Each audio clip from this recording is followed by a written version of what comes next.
Jehovah's Witnesses are a cult. That's basically what this channel is about. But I don't believe that the leaders of this cult know that this is a cult. I think reality is far more subtle. Here's a video about that topic from Altworldly, but in a nutshell, I believe when people are narcissists and they're also under cult indoctrination, they come to believe that they, as narcissists, are meant to be at the highest possible rank of their group. After all, narcissists consider themselves superior to everyone. And if you think the people who are superior to everyone are the ones who are at the top of the cult, then you'd obviously believe that's what you're meant to be.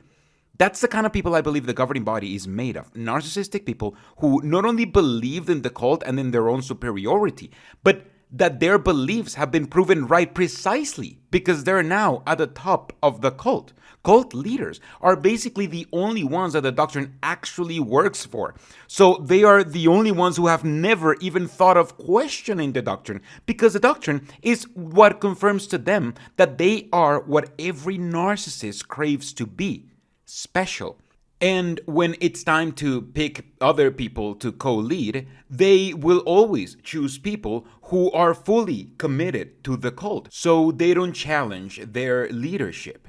They'll choose someone who doesn't question the rules because the doctrine is what confirms to them that they are also special.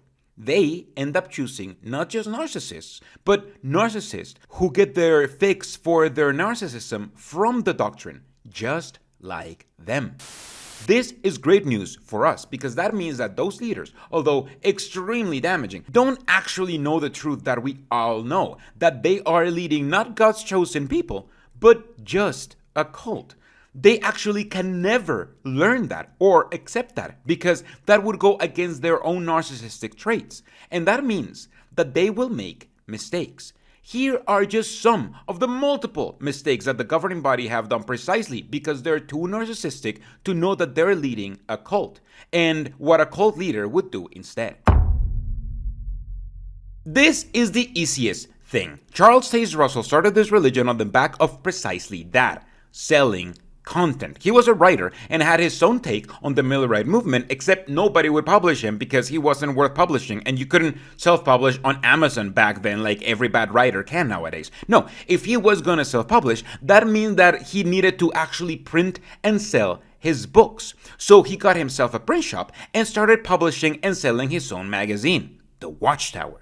And he didn't just give them out. This was America after all. You could get one for just 5 cents. Except he still needed distributors. So he decided that his followers could help him if they wanted to help him in what he decided was the work of God. So people started doing just that, either as voluntaries or in the full-time service, where you would become a formal distributor and got every publication at half off so you could sell them and keep the change.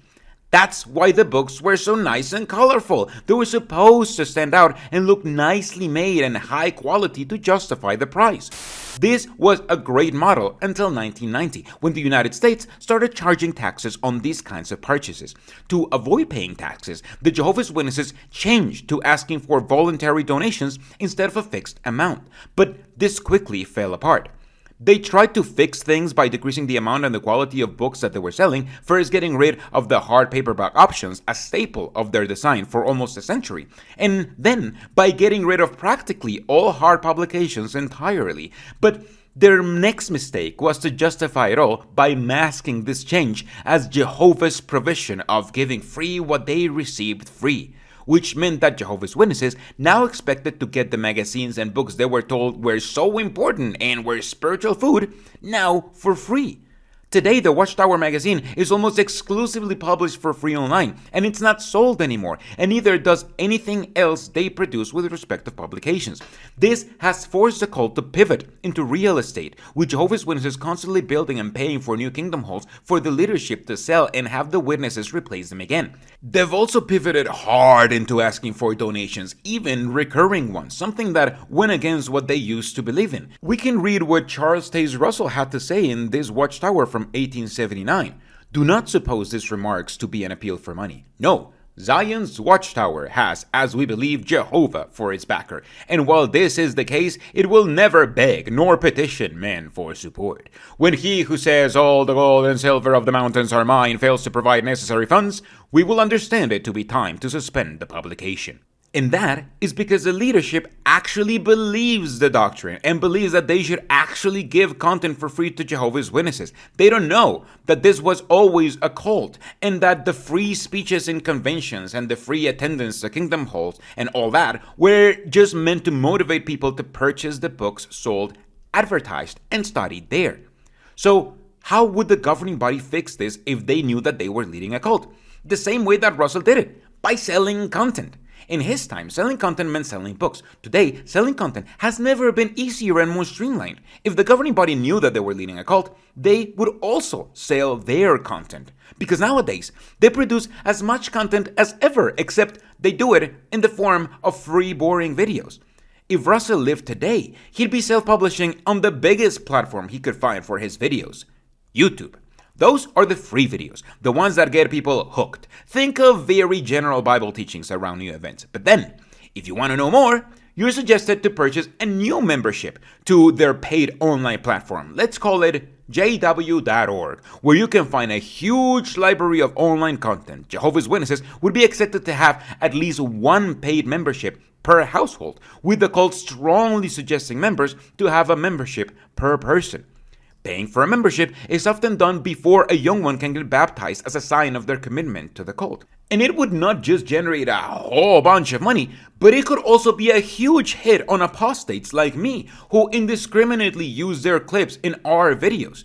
There's a reason you can't do that with a movie, because then the people who created the movie can sue you for copyright infringement. Now, the Jehovah's Witnesses can sue me for the same thing, sure, but they cannot claim damages because their videos are free to watch. That's why they don't sue apostates using their content, even though they would really want to, and even though technically they would be allowed to, sort of. Copyright infringement is very complicated and I don't want to get into it.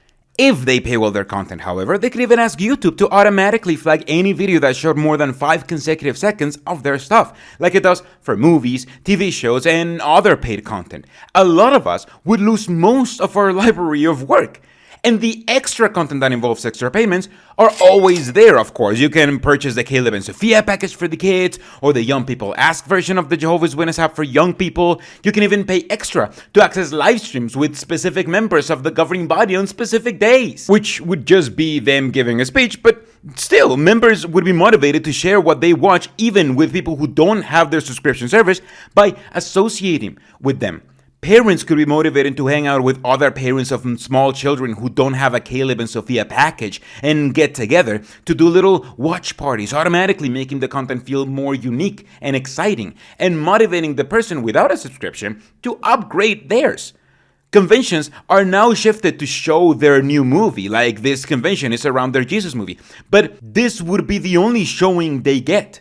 If they want to watch it again, and they will need to if they're Jehovah's Witnesses, then they'll need to purchase it either online or a more expensive physical edition. And physical copies could also be in vogue among Jehovah's Witnesses, since not only would they have to pay extra for them, but they would get told that it's better to hold on to physical copies that can survive Armageddon and whatnot, instead of relying on an electronic device that needs connection to the internet. And if we take that approach, then we can also change preaching to become precisely around that content. Door-to-door preaching was about selling books. That's why they went door-to-door, because that's how itinerant booksellers sold books back in the past. And it wasn't just a way of proclaiming your faith for the group as it is today. Rutherford, the successor to Russell, changed things to require every Jehovah's Witness to go sell books door-to-door as a part of their service. But they could also dedicate their life to the full-time service by becoming full-time booksellers or colporteurs, as I just mentioned. In reality, these people rarely made enough money to feed themselves and their families, but that only meant that they weren't working hard enough for Jehovah selling his books in the cult. Nowadays, cults find members online. There have been a large amount of cults, from Andrew Tate to QAnon, that have been able to find a strong cult base almost exclusively by looking for members online. If Rutherford was here today, he'd make it so selling paid memberships to jw.org would be the main focus of preaching. See a sad post on Insta? Well, that's a great time to advertise the counseling section of jw.org starting at only $5.99 a month. The Jesus movie is coming out? Another great time to advertise jw.org, where you can rent it online, buy it online, and even buy the extended package with the governing body's personal interpretation of all of it. Anything to saturate the market with jw.org and their subscription service. And you could dedicate your life to being the full-time service too. If you are, then you get a kickback from everyone who signs up to jw.org using your referral code, allowing the most indoctrinated members to completely depend on the cult, even financially. Their job of selling content would be far easier because the content itself would also have to change. Russell and Rutherford both published sometimes sensationalist propaganda because they understood that they were in the business of selling content.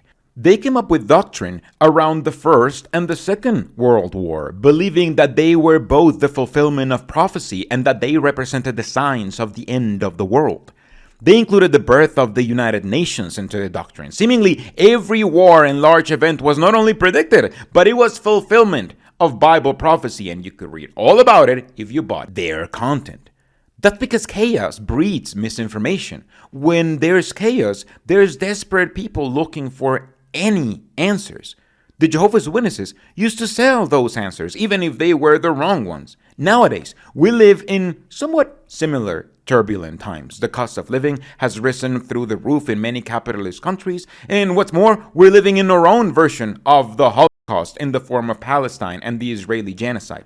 Both Rutherford and Russell would have already not only retroactively fitted some weird prophecy from Apocalypse to say that they were predicted in the Bible, they would be unequivocally saying that this means the end of the world. They could play it in two different ways. They can be for Israel and believe that they need to occupy it before Armageddon comes for short-term conversion.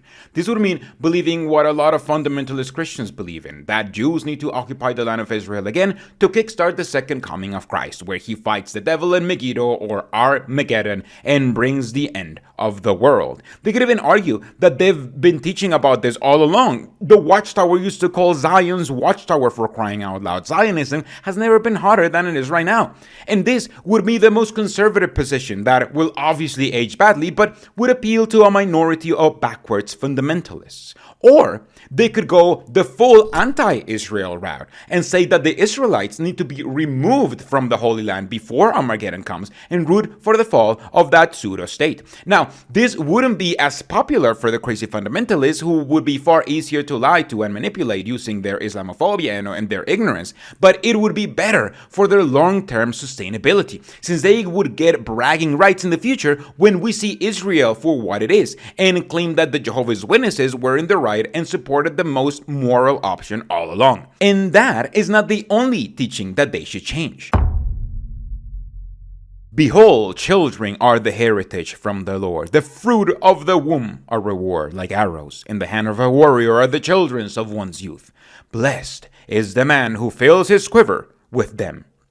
This is the Bible verse that some fundamentalist Christians used to tie the spiritual worth of women to having kids. Now, this is obviously disgusting and misogynist. Women are not quivers that they can just be filled with arrows, but we're not here to be morally good. We're here to do the opposite and lead a cult. And this cult lady has only been able to survive through breeding alone, with its numbers not even keeping up with the birth rate.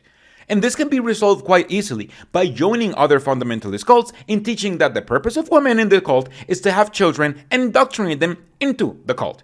Movements like Quiverful, a Christian fundamentalist trend, already take this verse literally, teaching couples never to use birth control and to see childbearing as a woman's highest spiritual duty. And the Jehovah's Witnesses already take child indoctrination extremely seriously, with failure to indoctrinate children tied directly to some spiritual lacking of the parents. So the only thing you needed to do is to pump out those numbers. The more babies we get into Jehovah's Witnesses, the more Jehovah's Witnesses there will be to donate money to the cult in the future.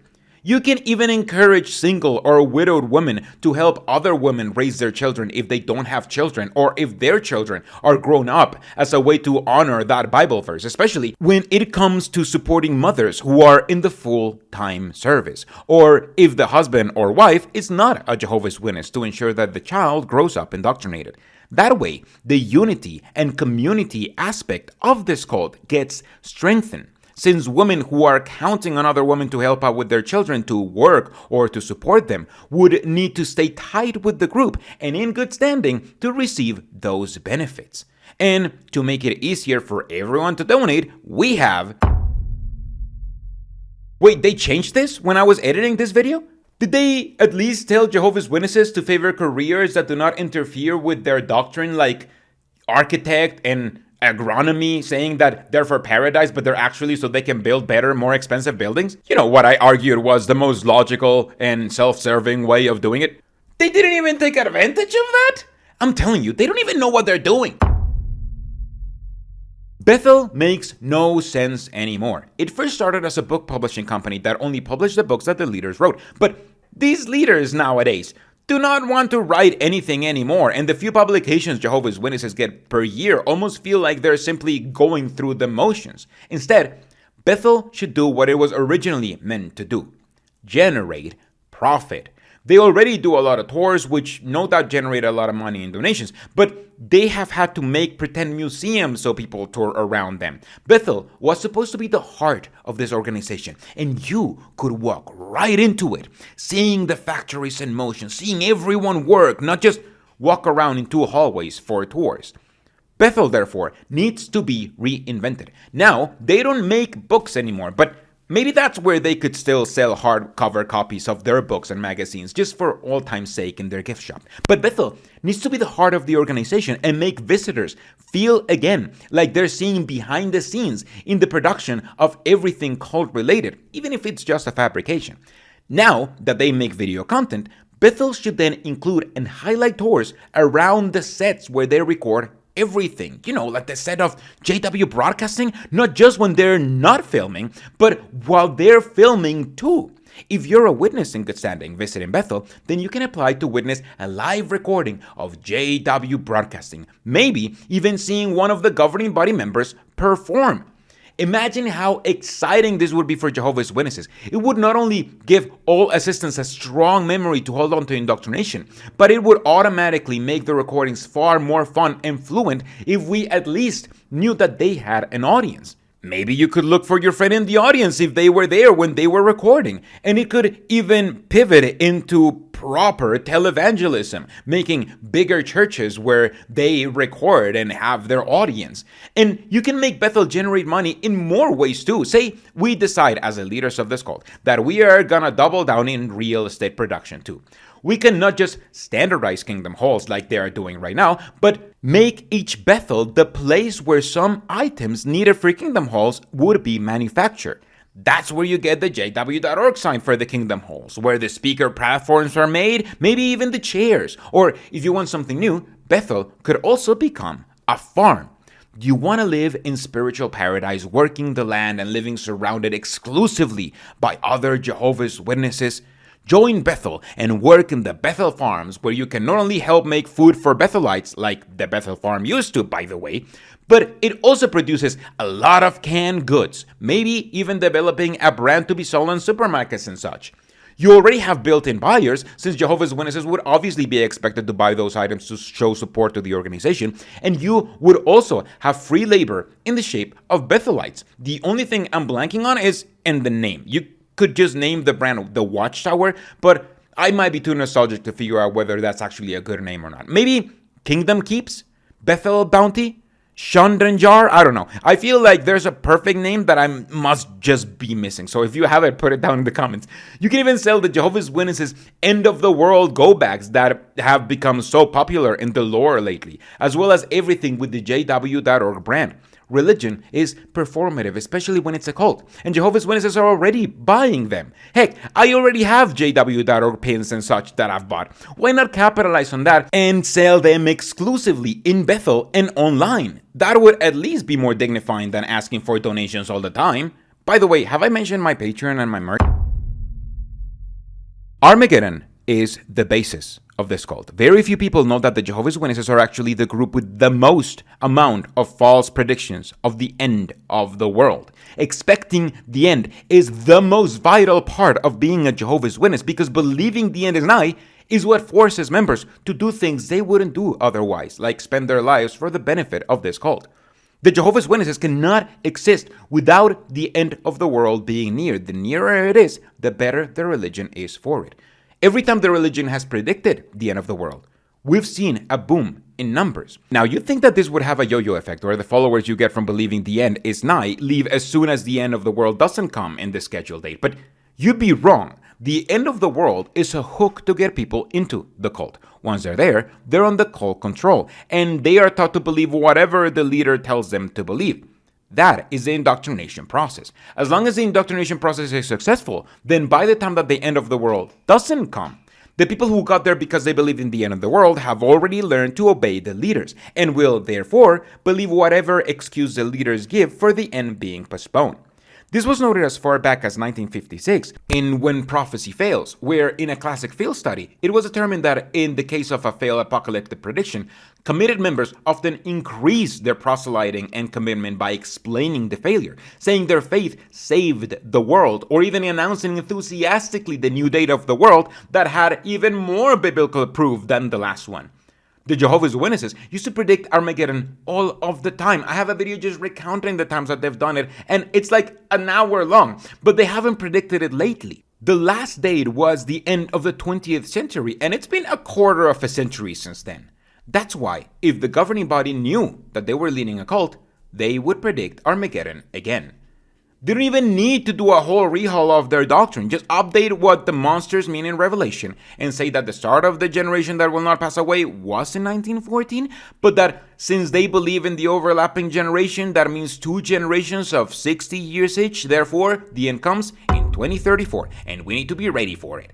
Those are the most obvious things that I could think of that a cult leader would do if they knew that they were leading the cult of the Jehovah's Witnesses. But what can we learn from this? Well, hopefully, not how to lead your own cult or how to improve the Jehovah's Witnesses if you are Jody Jadily looking for improvements that you can mention in your next meeting with the governing body members on Wednesday. But I think we can learn something a bit more insightful. Most cult leaders believe their shit, and that makes them vulnerable because they are incapable of being self-aware. When a cult has been around for as long as the Jehovah's Witnesses have, the leader of the cult, who had at least some idea that he was leading a cult, has already died. And it's not like they told their most fervent followers that they chose to help in the cult leading, that this was all a sham. So the knowledge that they were leading a cult also died with them, leaving everywhere in the cult unaware of the real nature of the group. And this is great news for us who don't like cults, because if you don't know that you're leading a cult, then you won't know what to do to make the cult work. We've seen this cult try multiple changes to update their cult, undoubtedly, because they have long stopped growing. We see the leaders apparently aware of this issue and trying to make changes to improve numbers, to improve morale, and to improve their bottom line. And this is why they're destined to fail. They are too dumb, too ignorant to know what they actually need to change if they want their cult to survive instead of just fading away. They don't have a master plan like some YouTubers say. That's what the governing body wants their followers to believe. That every change leads into the next one, and that you can predict the changes that they're gonna do, and that they're gonna remove Armageddon because they removed their prohibition on going to college. In reality, every change they do is a stab in the dark meant to try to preserve their cult for a bit more time while refusing to give up any control over their followers. But since they are just narcissists choosing other narcissists who believe their worth is tied to their status in the cult, and since their status in the cult is tied directly to them believing the doctrine, then they are unaware of seeing that the status is just made up. And they're also unable to see the mechanisms of control that they're supposed to use to actually have a functioning cult. At this point, they'll either somehow choose a governing body member that knows this is a cult and has the power and the personality to change things, or most likely, they will continue choosing people as ignorant as themselves, as they keep isolating themselves in an increasingly decaying cult, running it down, wondering what they could have done differently, and never finding out.